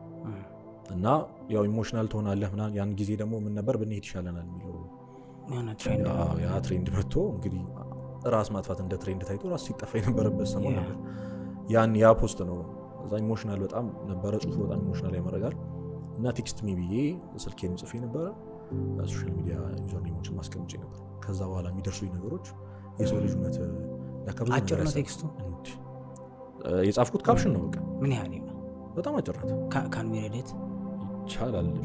ሌሊት 8 ሰዓት ላይ ተደውሎላችሁ ደንግጣችሁ ከዛም ቤተሰብ ላለመረበሽ ታግላችሁ ስልኩን ስታነሱ እያለቀሰ መሞት አምሮኛል የሚል ድምጽ ተሰሙ እንዳደርጉ ነበር። ያን ሌሊት አረሰው ያልኩት አንድ ነገር ቢኖር ስልኩን ዝጋውና የመጽፈልህን ቴክስት ዝም ብለህ አንብብ ነበር ያልኩት። መብራን የሚለው አታሳጭኝ እያልኩ የሆነ ነገር ጻፍኩ። እስካሁን ምን እንዳልኩት አላስታውስም። ደግሜ ገብቼም አላነበብኩት። ግን መብራን አወጣችሁና ዛሬ ፈገግታውን አምሮበት ሰላም ሆኖ ሳየው አይምሮዬ አንድ ነገር ይለኛል። ተኝተህ ቢሆንስ ነው ላለመረበሽ ብለህ ስልኩን ሳይለንት ቢሆን ኖሮ ባትሪ ባይኖረው እያለ ይረብሸኛል እስካሁን። ከዛ ቀን በኋላ ምንም ይሁን ምን ስልክ ያጠገቤ ነው። በምንም ተአምር ሳይለንት አይሆን። የማላውቀው ስልክ ነው ብዬ ከማንሳት አልደግም። በተሻለኝ አቅም መፈግጋለሁ። ተስፋ ሰጪ ቃላትን ከአንደበቴ እሞላለሁ። እነዚህ መልእክቶች እና ንግግሮች ላይ ይጨንቀኛል። ምክንያቱም ሌላ እንዲህ መተንፈስ የሚፈልግ እርዳታ የሚያስፈልግ ነፍሳት ብዙ ነን። አንድ ነገር ብቻ ልበል፣ ተስፋ መቁረጥ ራስን ማጥፋት አማራጭ አይደለም። እግዚአብሔር እልፍ መንገድ እንዳለው እንመን። ሁላችንም እኮ እውነቱን እናውራ ከተባለ ራሳችን ለማጥፋት ሞክረን ወይ ደግሞ አስበን እናውቃለን። ያን ጊዜ እግዚአብሔር ያሳለፈን አሁን በዛ ሁኔታ ውስጥ ላሉ ሰዎች እንድንተርፍ ነው። ጋይስ መንገድ አለ፣ እውነት መንገድ አለ። ከእንባ ጋር ታግዬን የጻፍኩት if you are struggling with something just DM me and join me መንገድ አለ የሚለው amazing that's nice by the way አንዳንዴ ምን አለ መሰለህ ያው ሰው ነህ ከሆነ ሊሚት በላይ ሰው ማገዝ አትችልም፣ ማገልገል አትችልም። አለ ሊሚትድ ካፓሲቲ ነው ያለ። የፈለገ ያክል ብትጥር በቀን ውስጥ ሊሚትድ አማውንት ነው። ስልክ ማታነሳበትም ምንም አትልበትም ይደርሳል። እግዚአብሔር ነው መንገዱን የሚያመቻቸው። በርግጥ ግን አንዳንዴ እንዲህ የሚጻፉ ጽሁፎች፣ አንዳንዴ በቪዲዮ የምትሰራቸው እንትኖች ሊያዘገዩ ይችላሉ። ግን ሰዎችን የተወሰነ ሪሊፍ ሰጥተው ገብቷል አለም። አሁን ይሄም በጽሁፍ እንደዚህ አይነት ነገር እያሰበ ያለ ሰው ቢያነበው 2-3 ቀን ልትጨምርለት ትችላል። እንደው ባትለውጠው እንኳን ተረተኛ ያ ደውሎ ራሱን ለማጥፋት ገመድ ይዞ ገብቶ ይሄንን ጽሁፍ አይቶ የተመለሰ ወንድም በአካል ደውሎ አግኝቶኝ በጣም እኔ ከዛ በኋላ ነው ኢትስ አባውት ዩ በቃ አገልግሎት ማወቅ ያለብህ ኪራ። አንተ የምትናገረው ነገር ኢትስ አባውት ዩ አንተ አይደለም፣ አይገባህም። አንተ በቃ ያ ነገር ምን እንደሚፈጠር እግዚአብሔር ነው የሚያውቀው። እግዚአብሔር እንግዲህ እንደ ብሉይ ኪዳን በደመና አይናገርም ሰው በአንተ ካልሆነ በእኔ ካልሆነ እና ኢምፓክቱን የሆነ ሳለኝ ማቆም ሲያምረኝ ሶሻል ሚዲያ መተው ሲያምረኝ ታውቃለህ እኮ ሰው በሰው መታወቅ ምን እንደሆነ ነፃነትን በጣም ይገባል። በጣም ኤክስፔክት መደረግ ያልሆን ከሆነ አይነት ሰው ማለት አድርገው በተለይ መንፈሳዊ ህይወት ላይ ሲሆን ደግሞ ቤተክርስቲያን ላይ ሲሆን በጣም ካንተ ይጠበቃል ብዙ ቤተክርስቲያን እውቀቶች እንድታውቅ። እኔ ተራ ሰንበት ተማሪ ነኝ፣ ምንም የተለየ ነገር የለውም። ያቺ ያወቅካትን ከዛ ደግሞ አንተ ያሳለፍካትን ኤክስፔሪንስ ያደረካትን ነገር ነውና ይሄ ፖስት የእውነቴን ነው የምልህ እንትኑ ስታየው እንደውም አንዳንድ ሰዎች ካፕሽኑን አያነቡትም። ከላይ ያለው ምንድን ነው የሚለው ፎቶ ስክሪንሻት ነው አላልኩም፣ የሆነ ሰው የላከልኝ ራሴን ላጠፋ ነው ሰዓቱና ጊዜውን ግን አላውቀውም፣ ቀኑና ሰዓቱን ግን አላውቀውም ይላል። ከስር የተጻፈው ነው ከስሩ አያነብም። ሊያጽናና የሚሞክር ሰው አለ፣ አይዞህ ወንድሜ የሚለኝ ሰው አለ። አያነቡም እና ያንን አይቶ የእውነቴን ነው የምልህ አንብቦ በቃ ለካ ራስ ማጥፋት አማራጭ አይደለም ብሎ የያዘውን ገመድ ጥሎ በአካል ቁጭ አድርጎ ያናገረኝ ወንድም አለ። አይ ቲንክ ይሄ ጽሁፉን እንደ ፖስት ብትፖስተው አሪፍ ነው። እንደ ፎቶ ሰርተኸው ፎቶ አድርገህ ብትፖስተው ሞር ራሱ ፖስቱ ስለሆነ ሰው በደንብ ያነባል ብዬ አስባለሁ። እንደዚህ ነገር ስለሚያጋጥመኝ ነው። አክቹዋሊ ሰው ፎቶውን አይቶ ከስር ያለውን አያየው። ምክንያቱም ኢቭን እንትን ሃሽታግ ምናምን ይመስለዋል። ካፕሽኑ የመጀመሪያው ሁለት መስመር ታይታ ሌላው ሂድን ስለሚሆን ብዙ ሰው ከፍቶ የማንበብ እንደምናስበው ያክል አይደለም። ግን ወደ ጥያቄ ልመለስና አሁንም ለምንድን ነው ወጣቱ በዚህ ደረጃ ራስ ማጥፋት እንትን ውስጥ የገባው ይመስልህ? አሁን ከተረዳኸው ካዋራሃቸው ሰዎች የሚነግሩ ሪዝን ይኖራል። ኦብቪየስሊ እኔም ጋር የሚመጡ ሪዝኖች እኮ አሉ። ግን ኮመን ሰብሰብ ስታደርገው በአብዛኛው የወጣቱ ችግር ምን ሆኖ ራስ ማጥፋት ድረስ ለመወሰን ራሳቸው ላይ እያደረሳቸው ያለ ያው ተስፋ መቁረጥ ነው። ለተስፋ መቁረጥ የሚሆን ብዙ ፋክተሮች አሉ በሚለው እንጂ ዲፕሬሽን የመጀመሪያው ነገር ነው። በጣም ወሳኝ ነገር ነው። ያው አንተም ታውቀዋለህ በደንብ በጣም የሚወራበት ጉዳይ ነው። ሰው ምን እንደሆነ ያላወቀው ጉዳይ ነው። በሽታ እንደሆነ አይታወቅም። እዛ ሁኔታ ውስጥ ያሉ ሰዎችም በጣም ሰፖርት አይደረጉም። እንደኛ ሶሳይቲ በጣም በጣም ትልቅ ችግር ነው ያለው፣ ትልቅ ክፍተት ነው ያለው። የእኛም ባህል ታውቀዋለህ። ወንድ ልጅ አይደለ ምንድነው የምትቅለሰለሰው ምናምን እየተባለ ተገፋፍቶ ራሱን ያጠፋ ብዙ ወንድ አለ። ሀሳቡን፣ ሀዘኑን፣ የውስጥ ጭንቀቱን መናገር ማለት ልፍስፍስነት፣ ወንድ አለመሆን እንደሆነ የሚጭን ሶሳይቲ ስለሆነ እዛ ውስጥ ስለሆነ ያለ ነው። በጣም ከባድ ነው። እንደ ሰው እስከመሆን ድረስ ከሰውም ደግሞ ክርስቲያን እስከመሆን ድረስ የህይወት ፈተና ግዴታ ነው። ማለፍ የማትችለው ነገር ነው። አባ ጳውሊ ከመከራ የሚሸሽ ከእግዚአብሔር ይሸሻል ይላል። ከመከራ የሚሸሽ ሰው ማለት መከራ አይኖርብኝ የሚል ሰው እግዚአብሔር ህይወት ውስጥ አልፈልግም የሚል ሰው ነው። ምክንያቱም ለምቾት ስትል ተዋሻለህ፣ ለምቾት ስትል ትበላለህ፣ ብዙ ነገር ማለት ብዙ ነገር አለ። እግዚአብሔርንም ኤክስፔሪንስ የምታደርገው መከራ ነው፣ ችግር ነው። በጣም ብዙ ተስፋ በሚያስቆርጡ ነገሮች ነው። የትኛውም የመጽሐፍ ቅዱስ ክፍል ላይ ጠቅሰህ ይሄ ሰው ምንም አላሳለፈም ብትለኝ ማሳየት የምትችለው አንድ ሰው አይኖርም። በሰላም በደስታ ያለፈ ቅዱስ የሆነ ሰው የለም። ስለዚህ ፕራዮሪቲ የምታደርገው ምንድን ነው? እግዚአብሔርን ፕራዮሪቲ የሚያደርግ ሰው አክሰፕት ማድረግ ያለበት ነገር አለ። ክርስቶስን መከተል የሚወድ ማቴዎስ ወንጌል ላይ ሊከተለኝ የሚወድ በቃ አስቀድመው ራሱን ይካድ ይላል። በጣም ትልቅ ኮንሰፕት ነው ራስን መካድ። ከዛ ዕለት ዕለት መስቀሌን ተሸክሞ ይከተለኝ ነው። መስቀል ምን እንደሆነ አይተነዋል በጌታ ሕማም አይደለ? እና መስቀልን መሸከም ማለት እነዚህ መከራዎች ነው። ስለ ክርስቶስ ብለህ የምትቀበለው እና ክርስቶስን በመከራው ለመምሰል አይደለ? በህይወቱ ትመስለዋለህ። አሁን ስለ ጾመ እንጾማለን አይደል? ስለ ጸለየ እንጸልያለን። አብነት ስላደረጋቸው ነገሮች ነው። እሱን ለመምሰል ነው። የክርስትና ጎሉ ክርስቶስን መምሰል ነው። ስለዚህ ጌታ ደግሞ በምድር ኖሮ አሳይቶናል ህይወት ምን እንደሆነ። ከኖራችሁ አይቀር እንደዚህ ነው መኖር ያለባችሁ፣ እኔን መምሰል ማለት ነው። ስለዚህ ሰላም የሆነበት ፍቅር የሆነበት ከሰው ጋር የተዋደደበትም የጾመበት የጸለየበት ጊዜ አለ። እሱን ትመስለዋለህ። ሰው ይቺን ፓርቲ ይወዳታል። ከዛ መሰደቡ፣ በሰው አክሰብት አለመደረግ። እንዴ ጌታ እኮ ብቻውን እኮ ነው ይኖር። አስቡ፣ ሰው አክሰብት ሳያደርገው አይደል? በጣም ይገርማል እኮ። በቃ ሰው አክሰብት ሳያደርገው የኖረ ሰው፣ ብቸኝነትን የሚያውቅ የአባትን መሞት የሚያውቅ ዮሴፍ በልጅነቱ ነው ጻድቁ ዮሴፍ ያረፈበት ቤተክርስቲያናችን እንደምታስተምረን ቤተሰብ ሞቱ። ስለዚህ እግዚአብሔር በእያንዳንዱ ነገር ይረዳናል የሚለው ቅዱስ ጳውሎስ ከኃጢአት በቀር ሁሉንም ነገር ስለሆነና በምድር ስላሳለፈ ነው። አንተ ክርስቶስ ጋር ስትጸልይ አይረዳኝ የምትለውም የለም። ወይ ደግሞ እሱ እንደ ሶስተኛ አካል ወይ ሰማይ ላይ የራቀ አንተ በምድር ሆነ እንዲህ እኮ ነው ስትለው ኦኬ እንዲህ ነው የሚል አምላክ ሳይሆን በትክክል ያንን ፔን በምድር እያለፍ ስላለፈው ያውቀዋል። እና ክርስቶስ ያላሳለፈው ነገር ልታሳልፍ አትችልም። ስለዚህ ፔኑ አለ፣ ከሰዎች ጋር ያለው ፔን አለ። ስትመጣ ደግሞ መገረፉ፣ ስቅላቱ፣ መከራው፣ መስቀሉ ማለት ነው። ያቺን መስቀል መሸከም ነው። ቀራኒውን ታደርስ፣ ከቀራኒው የምትሞተው፣ ከሞትኩ በኋላ ትልቁን ትንሣኤ የምትነሳው። ስለዚህ ትንሣኤ የምትናፍቅ ከሆነ በዛ መከራ መምሰል አለብን። እና ለዚህ ያለን ፐርስፔክቲቭ ወጣቱ በተለይ ልክ ስላልሆነ አብዛኛው ሰው ለመከራ ለችግር ያለው ሜንታሊቲ ልክ ስላልሆነ እንደ መጥፎ እንደ ኔጌቲቪቲ ነገር ስለሚወሰድ ሰው ተስፋ ይቆርጣል። ነገሮች በጣም ይደራረባሉ።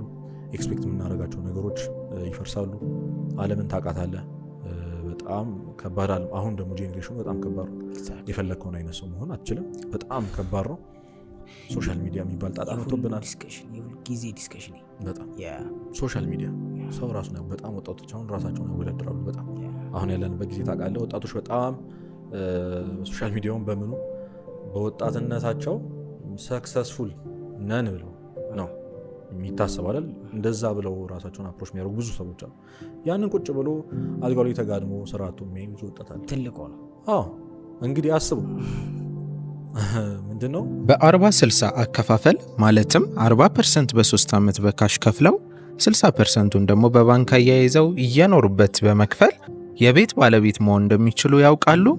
ለቡ መብራት ኃይል ላይ በሚገነባው ሳይታችን በ8% ቅድመ ክፍያ ብቻ ከባለ 1 እስከ ባለ 4 መኝታ ቤት አማራጮች ይገኛሉ። መጪውን የፋሲካ በዓል በማስመልከት ደግሞ ቅድሚያ ለሚመጡ 10 ሰዎች እስከ 30% ድረስ ልዩ ቅናሽ እንዲሁም በእያንዳንዱ ቤቶች ላይ ከ1 ሚሊዮን ብር በላይ ቅናሽ ያገኛሉ። ምን ይጠብቃሉ? አሁኑኑ ከስር ባሉት ቁጥሮች በመደወል የቅናሹ ተጠቃሚ ሆኖ። እኔ በጣም የሚገርመኝ ነገር ቁጭ ብላ እንዴት ሚሊዮነር እንደሆነ በ5 ብር ሜጋ ቤት ገብተህ ታየዋለህ አይደል? አንተ 5 ብር ሜጋ ቤት ካለቀሽ በኋላ ግን ብቻህን ከራስ ጋር ትፋጠጣለህ። ያን የት ነው የምትገባው? ያ ሰው ቪዲዮውን ጨርሷል። በቃ አውርቶ ምናምን ቭሎጉን ሰርቶ እንዴት ሰክሰስፉል ፕሮዳክቲቭ ዴይ እንዳሳለፈ ነግሮ ልክ ኢንተርኔት ሲያልቅ ቪዲዮ ሲያልቅ አንተና አንተ ብቻ ትገናኛለች። ወይ ሶፋ ላይ ቁጭ ብለህ ወይ ተኝተህ ወይ የምትበላውን የምትጠጣው አትማል። ያኔ ደግሞ ርቀቱ ሰፍቷል አይምሮ ውስጥ በጣም በአንተና በሰውዬው። ስለዚህ ሰው ራስን መሆን ራስን መምሰል ምናምን የሚባል ታሪክ መቼም በአሁኑ ወጣት በጣም ከባድ ነው። ስለዚህ ራስን ታወዳድራለህ። ራስ ማወዳደር ምን እንደሆነ ኢምፓክቱ ታውቃለህ ኪራ? በጣም ከባድ ነው። መቼም ራስን አትሆንም። ራሱን መሆን ላይ ቢዚ የሆነ ሰው እያየህ ነው አንተ ራስን የምታወዳድረው። ራሱን በመሆን ላይ ቢዚ የሆነ ሰው ምንም እየሸጠልህ ነው። የምር እኔ አንዳንድ ጊዜ ጄኒዊንሊ ሰውን ለመርዳት ብለው የሚሰሩ ሰዎችና ሲያወጡት ሲናገሩት ለሰዎች ሲያሳዩ የምር ሰክሰስፉል እንደሆነ እየተሰማቸው የሚሄዱ ሰዎች በጣም ዲፈረንስ አላቸው። እነዛ ሰዎች አንተ ማንን ነው እያየህ ያለው? ማንን ነው እየሰማህ ያለው? እና ወጣቱ በጣም ብዙ ሪሌሽን ኢቨን አንዳንድ የሶሻል ሚዲያ ላይ የምታሳየው ላይፍ ስታይል በበጎ ከመጥቀሙ በላይ በመጥፎ የሚጠቅመውም ሊኖር በመጥፎ የሚያመጣውም ተጽዕኖ ይኖራል ነው ያልከኛለሁ። ምክንያቱም በ22 በ23 ዓመት መኪና እየነዳህ ጥሩ አፓርትመንት ውስጥ እየኖርክ ስታሳይ በአንተ ሞቲቬት ከመሆን በላይ በ30 ዓመቱ ምን የሚያጣው ሰውዬ ተስፋም ለመቁረጥ ሊደርስ ይችላል። ይችላል ብቻ አይደለም ኦብቪየስ ነው። እኔ ቅዱስ ዮሐንስ አፈወርቅ በጣም ከራሴ ጋር ያጣለኝ ይጠቅሳል። የሆነ ጊዜ ራሴን ምንድነው ወጣት ነህ ስታድግ መዘነጥ ያምርሃል። ትላንት የለበስከውን ልብስ ዛሬ መድገም ይከብዳል። እና ሳነብ ምን አገኘው? አንተ የቀኑ ልብስና ጫማ ስትቀያየር እዛ ጋር የወደቀው ሰው አንተን እያየ እግዚአብሔርን ያማራል። በየጊዜ በመንገዱ ትላንት የለበስከውን ልብስ ሳትደግም ስትቀር ለዚህ ሰውዬ የሆነ ነገር ሹክ እያልኩ ያለው እኔስ ማለት ይጀምራል። አንተን አይደለም የሚናገር እግዚአብሔር እንዲያማርት አድርጓል። ግብ እንዲፈጠር ታረጋለህ። እሱ ሰጣው ለኔ ከለከልከኝ። አዎ እኔ እንጀራ ልጅ ነኝ። አብዛኛው ሰው የእግዚአብሔር እንጀራ ልጅ እንደሆነ ነው የሚሰማው። እግዚአብሔር እንጀራ ልጅ የለውም ይላል አንዱ ጓደኛዬ። የለውም የእንጀራ ልጅ የሚባል ነገር የለውም። ሁላችንም ልጅ ነን። ግን እሱን ኤክስፒሪየንስ የምታደርግበት መንገድ፣ እሱ አንተን የሚያናግርበት መንገድ፣ አንተ እሱን ለመምሰል የምትመጣበት መንገድ በጣም ዲፍረንስ አለው። የህይወታችን ጥሪ ቅድስና ነው። ድንቅ ቪዲዮ አለ አንድ ዲያቆን በረከት አለምሸት እየሰራው የህይወታችን ጥሪ የሚል እኔ በጣም ላገኘው ሰው ሁሉ ነው ሪኮመንድ ማድረግ እሱን ቪዲዮ እና ፖይንቱ ምንድነው? የህይወታችን ጥሪ ቅድስና ነው ማለት የተፈጠርከው ለቅድስና ነው ይላል። ከዛ ቅዱስ ማለት ልዩ ማለት ነው። ስለዚህ ኪራና ዩኤል ሁለት የተለያየ መንገድ አላቸው። ምንድን ነው ብሎ ገለጸልኝ አንድ ወንድም። መንገዱ አንድ ነው ግን በተለያየ መኪና ነው እየሄድን ያለ ነው። ስለዚህ አያገባኝም አንተ ዶልፊን ሆነ አባዶላ የኔ ቪትስ ሆነ ቪኤት አያገባም። በቃ ግን ፍጥነቱም ሊሆን ይችላል። ፓዙ ግን አንተ ዴስቲኔሽን ክርስቶስ ነው ወይ? ክርስቶስ በምንም በምን የሚድ ግን መንገዷ ያንተ መንገድ ግን ምንድን ነው የሚለው ማወቅ ያንተ ድርሻ ነው። አሁን ይህን ነገር ስትሰራው አንተ ፓሽኔት ነህ አይደለ? ሰውን ይጠቅማል ብለህ ነው በቃ። ስለዚህ አንተ ፓዝን አግኝታል፣ መንገድን አግኝታል። የሆነ ልብስ ሰፊ ደግሞ በልብስ ሰፊነቱ እኮ ማገልገል ይችላል። የሆነ ዶክተር አለ፣ የሆነ የቀን ሰራተኛ፣ በየትኛው መንገድ እግዚአብሔር ይገኛል አንተ ከልብ ከፈለግከው ማለት እና ያንን ፓዛ ለማወቅ ወጣቶች ግራ መጋባት፣ በጣም ኮንፊውዝ መሆን ለምንድን ነው የተፈጠርኩት? የሆነ ሰዓት ላይ በቃ እግዚአብሔር ለአንተ ዓላማ አለኝ ይላል መጽሐፍ ቅዱስ ላይ። ያቺን ቃል ማየቅ በጣም ብሷል። ምንድን ነው ዓላማ? አንተ ዓላማ እኔ ሳይሆን አንተ እግዚአብሔር ሆይ እኔ ሳይሆን አንተ በዚህ ምድር ላይ እንድኖር የምትፈልገው ህይወት ምንድን ነው? የሆነ ሰዓት ላይ ተቀጥረን የሰራንበት የምንማረው ትምህርት ምናምን አለ። ድንገት የሆነ ሳለ ኮንሸስ ስትሆን ምንድን ነው እያደረኩ ያለሁት ትላለህ። ማለት ምንድን ነው ምድር እየሰሩ ያለሁት በእድሜ ነው።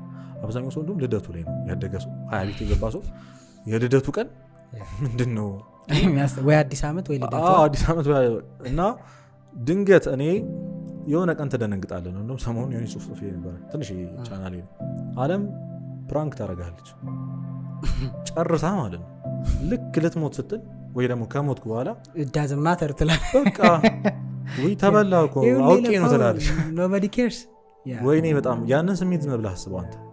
አንዳንዴ ኢቭን ሞት ጋም ሳትደርስ ወደኋላ ስትመለስ የለፋሃቸውን ነገሮች 2-3 years ለዚህ ነበር ትላለህ። እና በጣም እሱ ነገር አለ ባዶነት። እኔ ኦግስቲን የተባለ ሊቅ ምን ይላል? እግዚአብሔር ሁሉም ሰዎችን ሲፈጥር የሰው ነፍስ ሲፈጥር የሆነ ቫኪዩም አስቀምጧል የሰው ውስጥ ክፍተት ባዶ ቦታ ማለት ነው። ያንን ባዶ ቦታ አሁን እኛ ሰው መኪና ይፈልጋል ውስጡ ይመኛል አይደል? ያቺ ባዶ ቦታ ይመስለዋል እንደዛ። መኪናውን ስትይዘው የለም አዲስ ነገር ወይ ግራጁዌት ማድረግ ሊሆን ይችላል አደረክ አየኸው ጋውኑንና እንትኑን ይዞ ለዚህ ነው ያ ሁሉ አመት ትላለህ። ስራ፣ ቤት፣ ገንዘብ ሁሉን ነገር ታገኛለህ። አንተ እንደው ታዲያ አሁንም ባዶ ነው። ያቺን ባዶ ቦታ ከእግዚአብሔር ውጭ ማንም ሊሞላት አይችልም ይላል። አሜዚንግ ሰው ሲክ ወጣቱ በጣም ሲክ እያደረገ ያለው አብዛኞቻችን ሲክ እያደረግን ያለ ነው እዚህ ምድር ላይ ለሚቀር ነገር ነው። እና አሁን እየተሰማ ያለ ባዶነት ትምህርት አይደለም፣ በቃ መናገር ፈልገው ነገር አይደለም። አሁን አንተ የምታስበው የምትመኘው ነገር አይደለም እያስፈልገ ያለው እግዚአብሔር ነው። አትሸወድ፣ በቃ አትሸወድ። አሁን አንዳንድ ሰው ዝም ብሎ ይጨንቀኛል እና የሚል ሰው ታውቃለህ። በትምህርትም ጥሩ ላይ ነኝ፣ ስራዬም ጥሩ ነው፣ ጤናዬም ነገር ሰላም ነው። ምንድነው በቃ እየተፈጠረ ያለው ትላለህ። እግዚአብሔር ነው ጥያቄ ሶል ነው። ነፍስህ ነው እዛ እንትን እያለች ያለው ሰፈር እያደረገች ያለች እሷ ናት። የሆነ ነገር ደፋፍነህባት ነው ገብቷል። በቃ ቆፍረህ ማውጣት የስጋ ነገር ድፍን አድርገንበት በቃ የት ሄድ እና በጣም የሚያስፈራው ምን መሰለህ? ይሄ ጥያቄ ጻጥ የሚደበቅ ቀን ይመጣል ማለት ግድል የምታደርግባት ጊዜ ይመጣል። ይሄ ልብ ደም መደንደን ማለት ነው። ከዛ በኋላ በቃ አንዴ ፓዟን አገኘህላት ለዓለም አንዴ መስመር ከያዝክላት አትመለስም። አሜዚንግ። ምክንያቱም እንትን የሆነ እኔ ዩዥዋሊ የሚለው ነገር አለ ብዙ ቦታም ስጠይቅ ህሊና ፕሮቴክት አድርጎ አይ ዶንት ኖ ላይክ ሃው በመንፈሳዊ ህሊና እንዴት ኤክስፕሌን እንደሚደረግ አላውቅም እውነት ለመናገር ግን ብዙ ሰው ስጠይቀኝ በህይወት ማጣት ማትፈልግ ህሊና ይሄ የሚጸጸተው ነው። ይሄ እንዳልከው እንድን ካልክ በኋላ አጥፍተህም አይጸጸትህም። አንዳንዴ ሰው መጸጸትን መሸሽ ይፈልጋል ግን አይ ቲንክ እሱ ይመስለኛል የሚጠራህ ራሱ አለ እንድትመለስ። አንዳንድ ሰዎች ኮምፕሊትሊ አሁን አንተ የሆነ መጥፎ ነገር አድርገህ ስትመለስ ስማምን እኮ እንትን አይደለም ክፉ ነኝ ምናምን ብለህ የምታስባቸው ሀሳቦች የተወሰነ እንድትመለስ ያደርጋል። የሆነ ሰዓት ላይ ደግሞ አንዳንድ ነገሮች ላይ ራስን ስታየው ኖርማል ሆኖብህ እንትን አትልም። እሱ ጋር ከደረስ ከባድ ነው ስላነሳህልኝ ነው። በጣም ከባድ ነው። ቅድም በቃ እንዳልኩ እና አንዴ መስመሩ ላይ ከገባ ይከብዳል። ድንድን ነው የምትለው በቃ ልብህ ድንጋይ ነው የሚሆንብህ። ከዛ እኮ ኮንሽስ ልትሆን ትችላለህ። ከዛ ፊል ማድረግ ኢሞሽን አይደለ ውስጥን የሚፈውሰው ልብን የሚፈውሰው እሱን ታጠዋለህ። እሱም ምናልባት በጣም ረጅም ጊዜ ሊወስድብህ ይችላል ያንን ለመመለስ።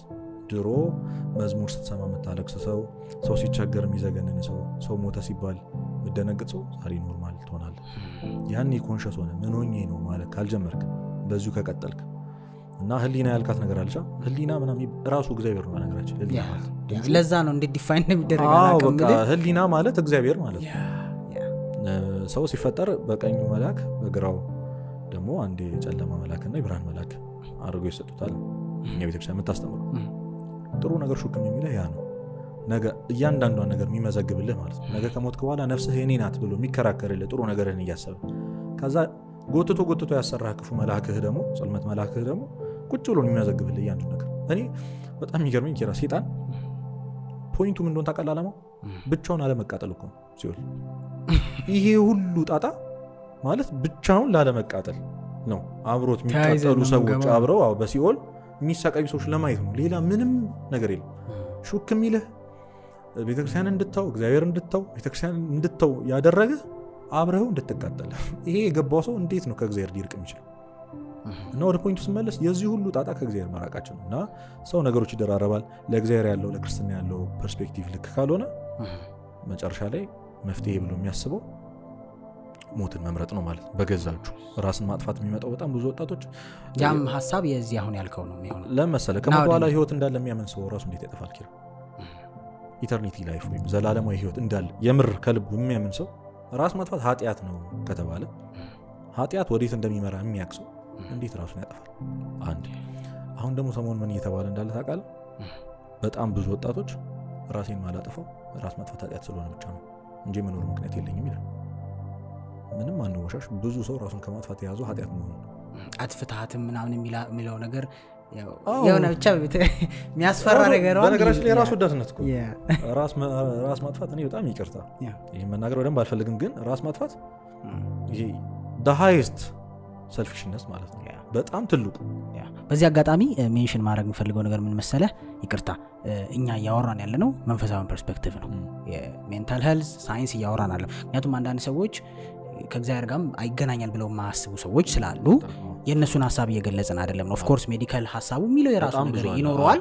እሱን እየነካን ሳይሆን ፒውርሊ መንፈሳዊ ወሬ እያወራን ስለሆነ ከዛ ጋር የተያያዘውን ነው እየተናገረ ያለው ነው የሚል ዴፊኒትሊ ሁሉ ነገር በእግዚአብሔር ዓለም ሁሉ ከኃጢአት አይገናኝም የሚል ደግሞ የምር ከልቡ አቴንሽን ይዞ ይመጣ ስላለ ያም ሰው ደግሞ ብዙ እንዳይቸገር ግልጽ እናርግለት። በሜዲካሉን ብዙ አልሄድም፣ ብዙ ሜንሽን የሚደረጉ ነገሮች አሉ፣ የምታነበው ነገር ይኖራል። ግን እንደምታውቀው ነው የምታስተምረው አንተ መንፈሳዊ ነገር ላይ ነው። በመንፈሳዊ በዚህ ጉዳይ ብንሄድ ይሻላል። እና ራሳቸውን የሚያጠፉ ሰዎች የሚያስቡት የመጀመሪያው ነገር እዚህ ያለውን ሰው ራስ ወዳድ ናቸው ብለህ ነው ያቆምከው? አዎ ራስ ወዳድ እንዲህ መሰለህ ማረፍ ፍለጋ እኮ ነው፣ ሌላ ነገር የለውም አይደል? አሁን ከተደራረበብህ ከሚጨንቅ ስሜት አሁን ምን ይባላል ዲፕረስድ የሆኑ ሰዎች ወይም ደግሞ ራሳቸው ከማጥፋታቸው በፊት በጣም ብዙ ሰዎች ለረጅም ሰዓት ይተኛሉ። ለምን ይመስላል? እንቅልፍ ትንሹ ሞት ነው ማለት ኮንሽስ አትሆንም። የሆነ ያክል ለ8 ሰዓት ያ የሚያስጨንቅህ የሚያስደስትም ሊሆን ይችላል ምንም ነገር ሳታስብ ቀኑ አልቆ ነው የምትነቃው። ግን ያው ፊል አታረገውም፣ ማረፍህን ፊል አታረገውም። ስትነቃ ከሪያሊቲው ጋር ድጋሚ ፌስ ታደርጋለህ። ስኪፒንግ ሜካኒዝም ነው። ትተኛለህ፣ ትነሳለህ፣ አይሆንም። ስለዚህ ለዘላለም ተኝተህ የምትቀሩ በሞት ብቻ ነው። ከዚህ ነገር ለዘላለም ልወጣ የምችለው ራሴን ቀጥፈው ብቻ ነው ብለው ነው የሚያስቡት። ስለዚህ አባቴ፣ እናቴ፣ ወንድመቶቼ፣ ጓደኞቼ ጭንቅላቱ ላይ በጣም ይሄ ሰውዬ ማረፉን ብቻ ነው የሚያስበው። በጣም ይደንቅ ነገር ልንገር፣ አድሃኖም ምትኩ ይባላል፣ ካወቀው ደራሲ ነው። እሱ የጻፈው ጽሁፍ እስካሁን ይገርመኛል። ራሱን ሊያጠፋ የነበረ ወጣት የጻፈው ደብዳቤ ነው እና ይጀምራል። አባቴ ብዙ ነገር በቃ ለፍተህ እንዳሳደገኝ አውቃለሁ ምናምን፣ ግን በቃ ይቅርታ እኔ በመሞቴ እንዲህ በማድረግ በጣም እንደምታዘን እንደምትሰበር ከጓደኞች በታች ከሰው በታች እንደማደርግ አውቃለሁ፣ ግን ይቅርታ በቃ መኖር ደክሞኝ ነው ይላል። እናቴ ይላል ይቀጥላል። ታናሽ እህትሽ አርፋ ሁሌ በቡና ሰዓት እያነሳሻት እንደምታለቅሽ አውቃለሁ። ልጅሽን ስታጪ ደግሞ እንዴት እንደምትሆኛ ማንቺን ኢማጂን ማድረግ አያቅተኝም፣ ግን ይቅርታ አልቻልኩ መኖር ስለደከመኝ ነው ከነዚህ ህመም ጠባሳ ገትቻችሁ መሄደው ይላል። ከዛ እህቱም ይላል እኔ ለማሳደግ ምናምን ብሎ ቤተሰቦችን ይልልና በዛው ማለት ፔናቸውን ነው እየጻፈ ያለው ይሄ ሰው። መጨረሻ ላይ ምን ብሎ እንደዘጋው ታውቃለህ? አንድ እኔን ለማሳረፍ ለምን ይሁሉ ሰው ገላለሁ። እኔ ግን ይህንን ፔን ስለማልፈልገው ሸሻው ነበር። ለዛ ሰው ሰተህ እኛ በቅርብ የምናውቃቸው ሰዎች በእርግጥ ያው እንደዚህ ራስ ማጥፋት እንትኑ ስትሆን ምናምን በዚህ ደረጃ ኮንሽስ ላትሆን ትችላለህ። ኢሞሽን ስሜት ስለሆነ ጀጅ ማድረግ ምናምን አይደለም። በቃ አሁን ያለው ሰው ምን ማድረግ እንችላለን ከማስጠንቀቅ ውጭ? ኪራ ማለት ሪያሊቲውን መናገር እኮ ነው። እያደረክ ያለው ራስ ወዳድነት ነው። ቢገባ ያው ኮንሽስ ይነፋ አይደሉም። ዘይኔድ የሆነ የሚረዳቸው ሰው ይፈልጋሉ ነው። በእኛም ሳይድ እኮ በጣም ትልቅ ችግር አለ። ቅድም እንዳልኩ ነው ሶሳይቲው ምን እንደሆነ አልገባንም ገና እስካሁን። ዲፕሬሽን ምን እንደሆነ አልተረዳንም። መቆዘም ምናምን ማልቀስ። ሶሻል ሚዲያ ደግሞ ቅድም ያነሳት የዘለልናት ሀሳብ አለ። ሶሻል ሚዲያ ራሱ ራስህን እንዳትሆን የሚያደርግህ ትልቅ ነገር ነው ተባብለናል። ምናልባት እኔ ምሳ ስንበላ እንዲህ ከቲሜ ጋር ሁሌ የማነሳባቸው ሀሳብ ነው ከሶሻል ሚዲያ ጋር ተያይዞ። አሁን በዚህ ዘመን ጥሩ ራሱ ለመሆን አስቸጋሪ አይደለም ወይ? ሶሻል ሚዲያ ላይ አይደለ ብዙ ጊዜ የምናነሳው ሀሳብ ነው አይደል? ወንድን ውሰድ፣ ሶሻል ሚዲያ ላይ ቢገባ እንዴት እንደሚፈተን አስበው። ውጭ ላይ ቢወጣ እንዴት እንደሚፈተን አስበው። ምክንያቱም የአብዛኛው ወጣት ፈተና ከዝሙት ጋር የተያዘ ስለሆነ አይደል? በወጣትነት የምትፈተንባቸው ኤሪያዎች ኢንስታግራሙ ብትገባ፣ ቲክቶኩ ብትገባ ላይክ ማምለጥ የማትችልባቸው አሉ። ቲቪ ኮሜርሻሎቹን ብታይ፣ ካፌ ውስጥ ብትሄድ፣ ምግብ ልትበላ ብትሄድ በጣም ከባድ የፈተና ጊዜ። ለሴት ብታይ እዚህ ጋር መኪና ገዛላት፣ እዛ ጋር እንደዚህ ያደረገች፣ እንትና ዱባይ ሄደች፣ እንትና እንደዚህ ሆነች፣ እንትና ጸጉሯ እንደዚህ ሁማን ኮምፕሊትሊ በቃ የራስህ ህይወት እንዳትወደው። እኔ በነገራችን ይሄን ኤክስፒሪየንስ አድርጌዋለሁ። እኔ ከሀገር ውጭ ያለው ጥሩ ስራ እያለኝ ሪስፔክትድ የሆነ ጆብ እያለኝ ከማንም ከጓደኞች አሁን እንደው መብለጥ ማነስ የሚለውን አልወደውም፣ ግን በቃ ብታየው በደረጃ ጥሩ ከኔ የሚሰሩ በላይ ጥሩ ቦታ ሆኜ ህይወት አስጠላኝ። ለምንድን ያስጠላኝ? ሶሻል ሚዲያ። ምክንያቱም ስክሮል ሳረግ ፌስቡክ ላይ የማየው በቃ ሲዝናኑ ምናምን ራት ሲበሉ ከጓደኞች ተሰብስበው፣ እኔ ብቸኛ ነኝ፣ ሰው ሀገር ነኝ፣ ብቻዬን ነኝ። ግን ጥሩ ስራ ላይ ምናምን እንዲህ ሳይ የሆነ መኪና ተደግፎ ምናምን ቄንጆ እያደረገ ነው ላይፍን። የኔ ደግሞ ፕሪቲ ማች ስራ እቤቴ እበላለሁ እጠጣለሁ፣ ስራ እቤቴ ምናልባት በስልክ ቤተሰቦቼን አገኛለሁ። የኔ በጣም በቃ የሞት መሰለኝ ታውቃል። በቃ እየከበደኝ መጣ። ላይ ኤቭሪዴ ራስ ምታት፣ የሰዎች ባየ ቁጥር ሚስቅ ሰው ባየ ቁጥር መረበሽ ጀመርኩ። ለምን ከኔ የተሻለ እየኖሩ ነው እነሱ፣ ላይፍን እኮ ኢንጆይ እያደረጉት ነው እነሱ፣ እኔ ግን እያረኩ አይደለም። ምናልባት እኮ የኔ ስራ ለአንዳንድ ሰው ህልሙ ሊሆን ይችላል አይደለ? በቃ የራስን ኢንጆይ እንዳታረግ። ከዛ በዛ ምክንያት ነው ለአንድ ለሁለት ዓመት ከምናምን ኦልሞስት 3 ዓመት እዛ ያለው በጠቅላላ አንድ ሶሻል ሚዲያ አልነበረኝም። ኢንስታግራም ቲክቶክ እንኳን አልነበረም። ኢንስታግራም ቴሌግራም በቃ ምንም ከኢሞ እና ማዘርን ከማወራበት ፕላትፎርም ውጪ ምንም ሰላም ነው ያገኘሁት። እና እንዳልኩ ይቅርታ አረዘምኩብህ፣ ግን ራስህን እንዳትሆን ፈተና ነው እሱ ራሱ። በተደጋጋሚ ራስን ባለመሆን ውስጥ መቆየት ዴፊኒትሊ ሊድ ያደርጋል ወደ ጭንቀት። ምክንያቱም ፕሪቴንድ እያደረክ መኖር አትችልም። አይሆን እረፍት የለም፣ አየር ላይ ነህ። ከባድ ነው። እኔ ሰሞኑን እያስተዋልኳቸው ያሉት ነገር በጣም የሆነ ሰዓት የገባኝ ነገር፣ ቅድም ባዶነት ምናምን ያልኳል አይደል? ሰው የነፍሱ ጩኸት የስጋው ጩኸት እየመሰለው ስጋው ላይ ነገር ይደራረባል። ነፍሱ አሁንም ትራባለች፣ አሁንም ሰላም አይሰማም። ከዛ ማልቀስ ትፈልጋል። አሁን ዝም ብሎ ያለቅሰዋል፣ ዝም ብሎ ሆድ የሚብሰው ወይ ደግሞ ፊልም አይቶ ትንሽ ነገር እኮ ያስለቅሷል። የነፍሱ ለቅሶ እኮ ገብቷል። ውስጥ ቁስላለች፣ ውስጥ ቁስላለ፣ እሱ አልገባውም በቃ። እና ሶሻል ሚዲያ ላይ ምን ማየት ጀመርኩ፣ ይሄ የውስጥ ዳርክነሳቸውን ሰው ላይ ማንጸባረቅ በጣም በሚያሳዝን ዜማ ምናምን ያደረጉና የሆነ ትሬንድ ነበራ። ቺርስ ምናምን ቺርስ መኖር እያስጠላል ለምንኖር ምናምን ቺርስ እንትን። ከዛ ኮሜንቱ ስታነበው 230 300 ምናምን ሰው ቺርስ ይላል ወይ አብሮ ያለቅሳል ምናምን ገብቷል። ቪዲዮን ሴቭ አድርጎ እኮ ምናልባት ታክሲ ላይ እየሄደ እኮ ኢማጂን እያደረገ ያለቅሳል። ይሄ ሰው በጣም በእርግጠኝነት መናገር የምችለው በጣም ብዙ ወጣቶች እንደዚህ ያደርጋሉ። እና እንደውም እኔ በቃ ዲኤም እየገባው መናገር ጀመር ነበር። የሆነ ሳለ ሰው እዚህ ጋር ወጣቱን ተስፋ ለማስያዝ ይሞክራል። እናንተ ቢሆን ነገር እያቀናበራችሁ ሰው እንደገላላችሁ ያለብን የሚቀሰቅስ ጭራሽ እንዲህ። ትላንትና ምን አየሁ ሜንሽን ማድረግ አልፈልግም የዘፋኙን ስም፣ ያን ያህል ታዋቂ ዘፋኝ ምናምን አይደለም ራፐር ነውና በዛ ዘፈን ምክንያት በጣም ብዙ ወጣቶች ያውቁታል ብዬ ተስፋ አደርጋለሁ። በዛ ዘፈን ምክንያት ቢያንስ ከ10 እና ከ15 በላይ እኔ ማቃቸው ነው የምልህ ወንዶች ራሳቸውን አጥፍተዋል። አሁን ይሄ ሰው ቪው ደስ ይለዋል ነው ይሄ ዘፈኝ። እኔ በጣም ነው መበሳጨው። ማለት ምንድን ነው ሰክሰስፉል እንደሆነ ነው የሚሰማው። በቃ ሞቴን እየናፈኩ ነው ምናምን የሚል ዘፈን አወጡ በሚያሳዝን ዜማ ሰርቶ። ብትፈልግ እሱ ዘፈን የሌለበት ስልክ ላይ ለምን አንዱ ኤዲት አድርጎት ምናምን አየሁ ትላንትና ቲክቶክ ላይ ኤዲት አድርጎት ሁልጊዜ የማዳመጠው ዘፈን ምናምን ብሎ ኮሜንት ላይ ወንድሜን በዚህ ዘፈን ምክንያት ራሴን አጥፍቷል ምናምን የሚል ኮሜንት ታያለ። ያን ዳርክ ሳይድ ካልቲቬት የሚያደርግልህ ማለት ነው። ይሄ በጣም በቃ ይመግብልህ። ለአንተ ማልቀስህ ማዘንህ የሆነ ነገር እየወጣልህ ነው። ገብቷል።